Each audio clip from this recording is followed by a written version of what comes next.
with Intention podcast where we bring you stories from around the globe.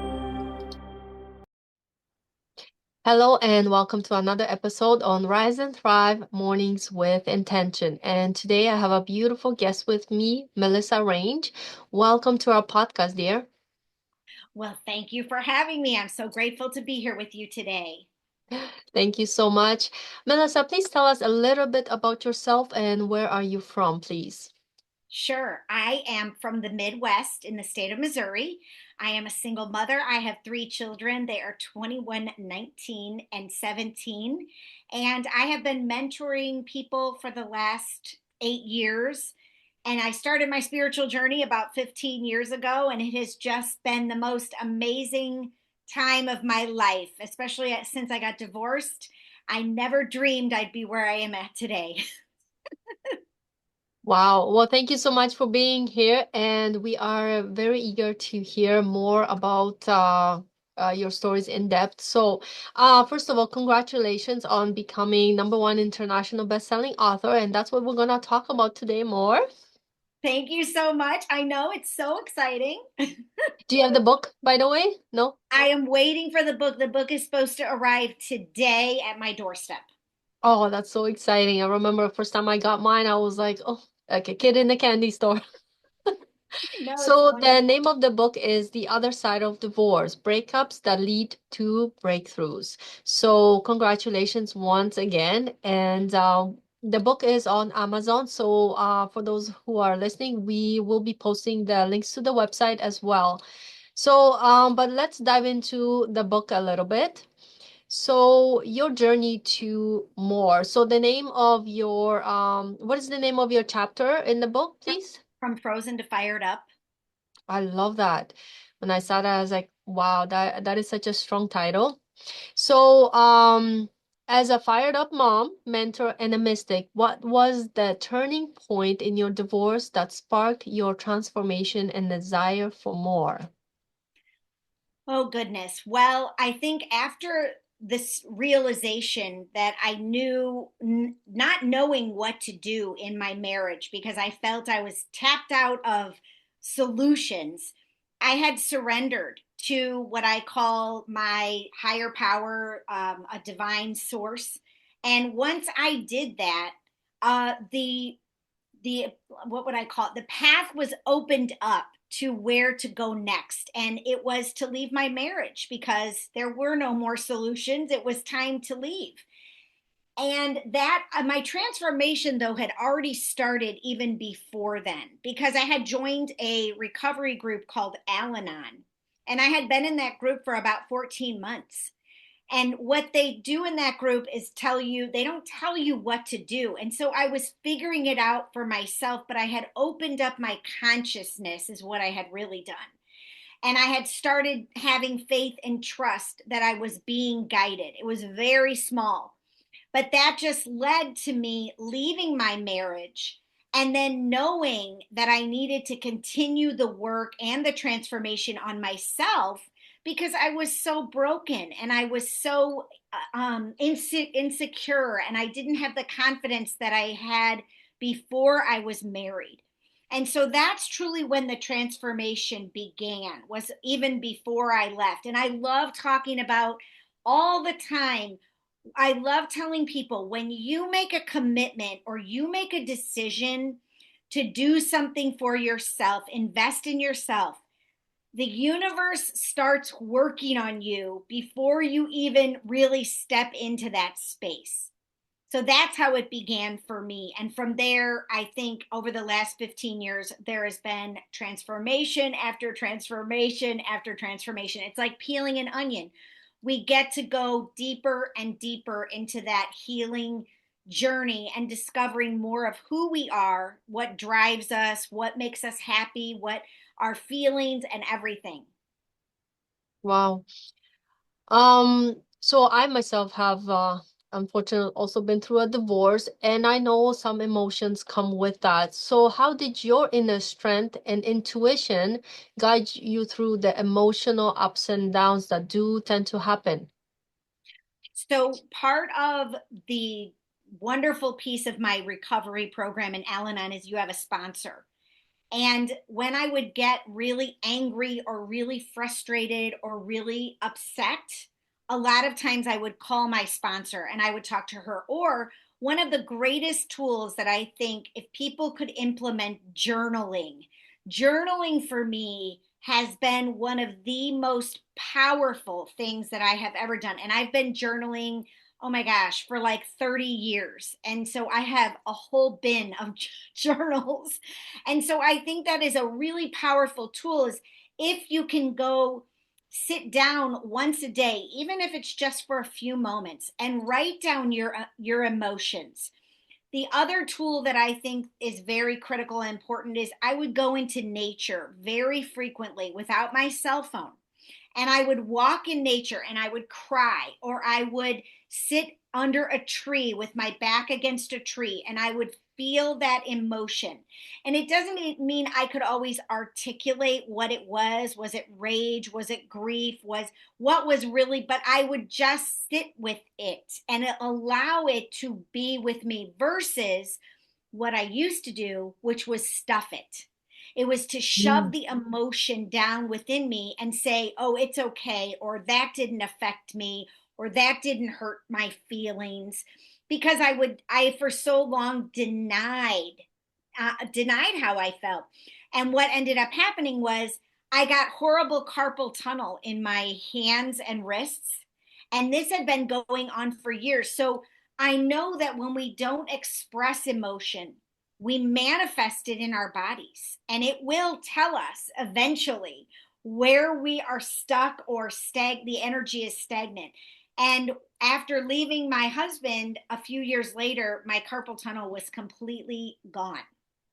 So that was, and part of doing that allowed my intuition to become more honed when I was allowing my emotions to be with me and not stifling them and not suppressing them. I mean, I remember, and it still happens sometimes, the emotion would get stuck right here and I could feel this lump in my throat. And it was almost like I couldn't say something or I couldn't cry. And over time, I think then I cried for years and I would cry at so many things because I was just, and it wasn't that I was crying at that one thing. It was, I was crying about years of stuff that was stuck within me. So I think Mm-hmm. it's really important to express our feelings. I truly believe that too because the way you were just explaining, I'm like, oh my God, that was me for so many years as well because I went through a lot of things too. One of them was divorce, but for me it wasn't the divorce that played such a huge impact. It was me moving from one country to another. And as a teenager, I couldn't cope with a lot of things. And one of them also was not, I didn't know any English at that time. So I ended up doing the same thing, stuffing those emotions deep down inside as far as I could, because when I first would feel them, I would feel like sick and that. And then I was like, you know what? Suck it up, just, put them aside, shove them as far as you can, you'll be fine. And I was on neutral for so many years. Well, guess what happens after that? It eventually wants to surface. Yeah, Mm-hmm. so I know that feeling all too well when we try to stuff something underneath and then it comes right back up in our face, sometimes twice as much hard. So I know it all too well. So thank you for sharing that. It really helps. So now you had to rebuild confidence and self-worth at some point. So as a mentor, what powerful mindset shifts helped you reclaim your confidence, and how do you now support other women in doing the same? So about I think it was 2011, my sister reached out to me and she said, "Oh my gosh, Melissa, I found this coach and I think you should go to his program." And so I said, "Okay, when is it?" And of course, it was within 3 weeks. And I was at this woman's house listening to this coach who, and I talk about this in my book, he's a subconscious mind coach. You would have never heard of him. He calls himself like a little dot on the map. He's somebody that's been doing this for many, many years. And he was all about changing the mindset. And he doesn't use the word mindset, he uses the word perception. So he's Mhm. all about changing your perception. But what we have to do is get into the subconscious mind and then change and shift what's in there so that our perception externally will shift and change. So I started following this man literally around the country. And every time my children were at their father's home for the weekend, I would get in my car or get on a plane and I would fly to wherever he was doing a seminar. And what he teaches is through affirmation, and he also teaches through speaking to us and getting us to see things from a different perception. And I would take notes, and then on the weekends after I get home I'd reprocess the notes. So this really started a completely new journey for me to remember my confidence and to remember what I was capable of and moving forward, because he's always talking about what do you want to see happen in your future. So he was always impressing that upon us. And he was really good at making me shift my consciousness. I mean, I would come home and I would be so exhausted from his seminars because my consciousness was shifting. And so I think I have several hundred affirmations now, and that really opened a door about what was possible for me and how I could change those innermost beliefs about the negative self-talk and the perceptions of I'm not worthy, I'm not good enough, I don't matter.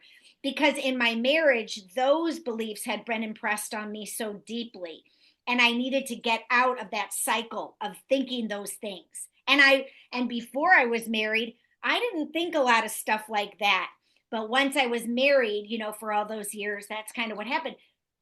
But what I ended up doing when I started mentoring people, well, first of all, that went on for years where I followed this coach around. I then went and got certified as a firewalk instructor. And that was huge for me. That was 8 years ago this week actually. And I got in my car, I drove to Texas, and I went through a 4 day intensive, not just where we walked on hot coals many times, but I also did many other activities that really, what I call, pushed my edge. And this caused me to witness not only other people's transformation, but my own. And every time I was with the fire, it was transmuting fear. It was transmuting my insecurity. It was transmuting so many things within me that needed to come to the surface and be let go of, or burned away, we could call it, burned away. But we didn't just do the firewalking. We walked on 12 feet of broken glass. We broke arrows with our necks. We broke boards and bricks. We did so many things, and I didn't know any of that would happen. And then when I got home from that, 7 weeks later, I went to Akashic record reading school. And in Akashic record reading school, I found out that I was a medium and had mediumship abilities. So from there, when I started mentoring people, I started to teach them about what I had learned, giving them some affirmations, getting to the crux of what was in their subconscious mind, helping them take action on everything that they wanted for their lives in order to change. And I was the person that would hold them accountable. And I was also the person that would celebrate them when they would go do that scary thing that they wanted to do, but they were too afraid. And I'm one of these people where I will push you. I will push you to do what you want to do in order to get what you want to get, and hold your feet to the fire, you could say.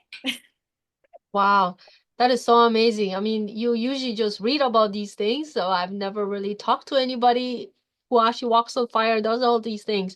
But I do must say that I've taken karate classes for many years and we've never broken wood or anything. But when I did Tony Robbins, one of his events, I actually did break the a piece of wood that he showed us the steps how to do it, and I was like, holy crap, I did it. So yeah, those are the amazing moments. So one day I'm pretty sure I can take on the walking on the fire because I've thought about it. I just never had an opportunity to learn, right?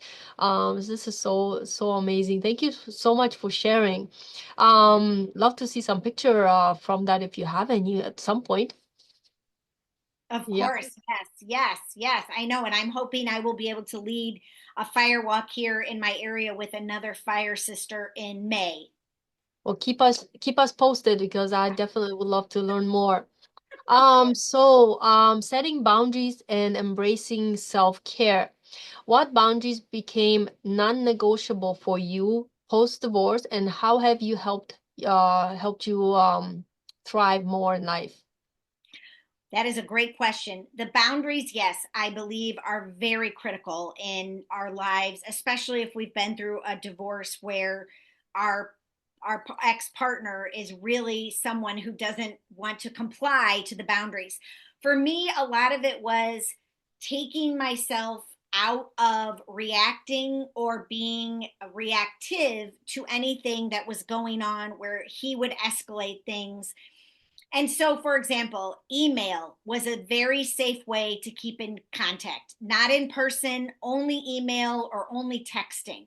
And I think that's really important for women to not get into a situation where you're in the physical presence of that person who maybe is trying to manipulate you or trying to get you to do something that you're uncomfortable with.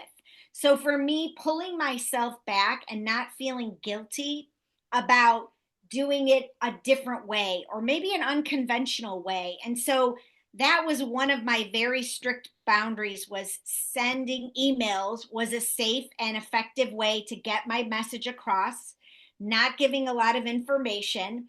The other piece is saying no to people. That is something that is an extremely important boundary for me. No is a full sentence. And I started to remove myself from certain things in my life that were overwhelming me or they were causing me too much stress, because as a single mom of three children and doing everything, taking care of my elderly parents and maintaining a home and working and making sure that I was a present mother, there was a lot of things that I started to have to say no to. And those were boundaries I created. I had to learn how to create those because I felt really guilty about not doing certain things. Because as a mom, people are always wanting you to help out with this activity or that. But over time, I learned how valuable I was and how much I needed to make myself a priority. Because, and I say this all the time, if I wasn't putting the oxygen mask on myself first, then I could not take care of anybody in my environment that really needed me. And my children needed me. And as my parents got sick and aged, they needed me, and I wanted to be there for them. So saying no, that was a very important boundary that I put in place. And then another boundary that I started to put in place was not necessarily feeling like I had to do all things for all people. So there would be clients that wanted to come into my life, and I sometimes knew I wasn't meant to mentor them or didn't want to mentor them because the connection didn't feel right for me. And so I never felt afraid to tell somebody, I don't think we're a good fit. And I never was worried that if I turned that client, potential client away, that I wouldn't have somebody else come in and work with me. But I know over the last 15 years, the self care and the making myself a priority has been so hugely important for me. And when I say that, people always say, well, what does that look like? Well, it means for me meditation. It means going into nature when I need to go into nature without my cell phone. It means going to get a pedicure once a month or exercising in a way that makes my body feel good, eating healthy, drinking good water, getting a massage, reading a really good book, and not worrying about anything else. These are all little things that I can do to replenish my energy and fill my cup, because I know people are always needing me, excuse me, or wanting me to help them. But I have to take care of Melissa first. And Okay. people people will think, oh, but that's so selfish, especially women. Women, we think that's so selfish. I need to be doing something for somebody else or taking care of others. But I have now learned, and it's so ingrained in me, I don't even think about it anymore, but I'm thinking I go to my recovery meetings, I go to the gym, or I go take a walk. I'm important and I matter and I need to take care of me. And that actually helps those boundaries as well, because like my children, so this is one thing, every single morning when I wake up, I make myself a cup of tea, I sit in my room and I pray, I do meditations, and I journal. This is every morning. It's a non-negotiable. Yeah. And my children know not to bother me. They do not come in the room. They do not, and I specifically taught them, do not bother me. And actually I used to get up before my children and pray and do all that before. And now if I'm doing something, like I had my priestess class this past 7 weeks, and I would tell my children, do not come and bother me at these times because I'm doing my class and I'm taking, the time for 2 hours. So you are not allowed in my room. And that's a boundary. That's a boundary. Healthy boundaries, yeah, have to be established. Yeah. And like they say, you can't pour from an empty cup. So you have to take care of yourself first, right? So, how did your personal journey then through divorce fuel your passion for mentoring and empowering other women? Like, what was it that made you was like, I want to help other women now? Was there something there? I think I've known since a little girl that women were never treated equally. I've known that women were always looked at by men and by society as not as valuable or worthy. And I felt that growing up. I felt that being raised in Catholicism. I felt that watching my parents in their marriage, and I felt that in the classroom at school. I felt always that women were never treated as equals as men. And so even from a little girl, there was always me trying to be the best version of myself and competing actually against boys. I was highly competitive. I was always playing sports, competing against boys to push, like, and what was happening was they were pushing me without realizing it to be this strong version of myself. And as I shared with you before we began, that kind of put me in a lot of masculine energy. And I learned to be in my masculine energy and learn how to operate that way. But then when I went to go get my divorce, and then I started to go into my feminine journey, I realized, oh my gosh, there's this whole other part of me that needs to be discovered, and it needs to be nurtured, and it needs to come to the surface. And so I think I've known for a long time that I really need to remind women of their divinity, of their unlimited possibilities, of their beauty, their intelligence, their wisdom. And what I just even finished studying in the last 7 weeks was a reminder about women bring life into the world. We are so powerful that we are a portal to bring life into the world. And men can't do this.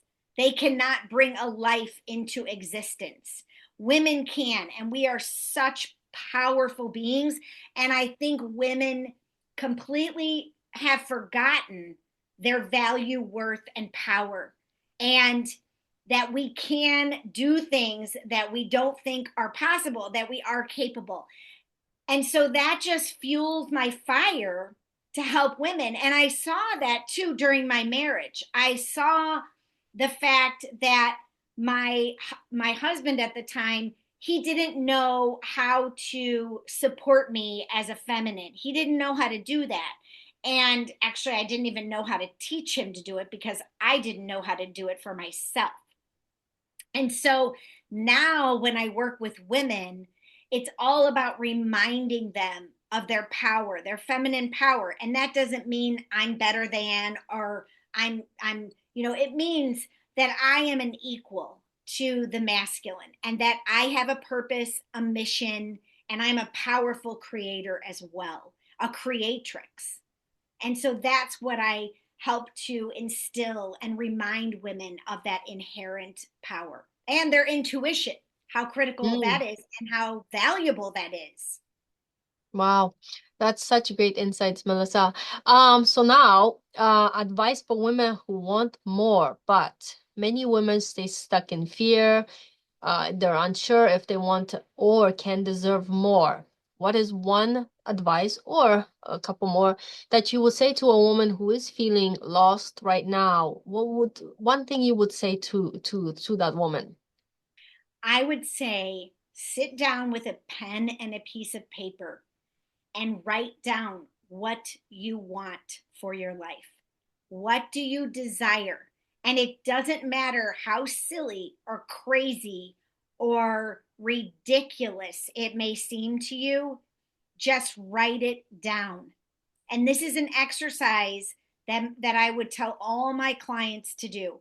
Write down what you desire, from the smallest thing, like I just want to sit in a chair and read a novel, or I want to put my rain boots on and jump in puddles in the rain, or I just want to get a massage, or I want to travel to this country, whatever. But just sit down for a few moments, because what that will do will help you to see what is possible.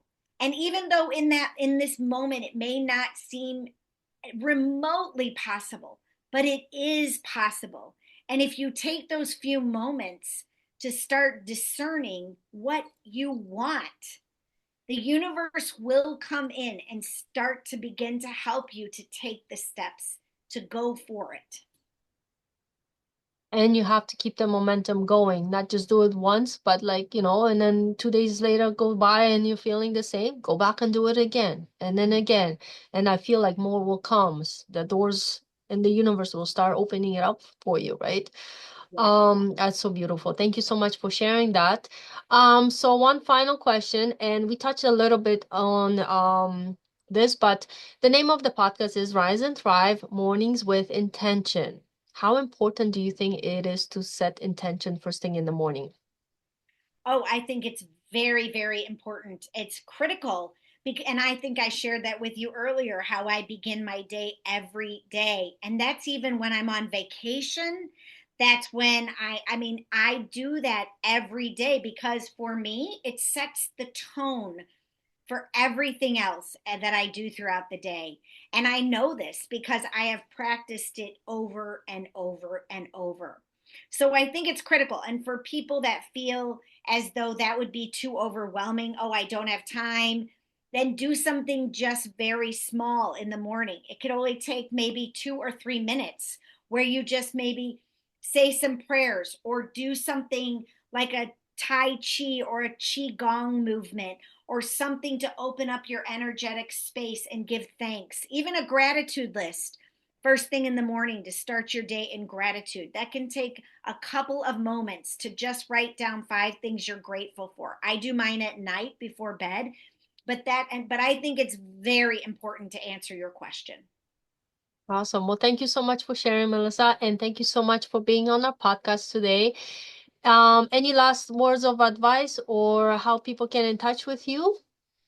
Well, if you're wanting to get in touch with me, you can go to my Facebook page, Melissa K. Range on Facebook. And no, I just think grab a copy of the book if you're somebody that's going through a divorce or have gone through a divorce. I think you will find some extremely valuable information in there from all the authors who have walked through something that you're going through. And it's so important for us to make connections and not to feel alone, because you're not alone. And there are other people who have walked the same path, not in your shoes, but have walked a similar path. And maybe you can glean some helpful information from this book. Awesome. Well, thank you so much for being with us here today. And I wish everybody a wonderful day and see you guys soon again. Thank you, Melissa, for being here with us. Thank you, Eva. Thank you. Take care.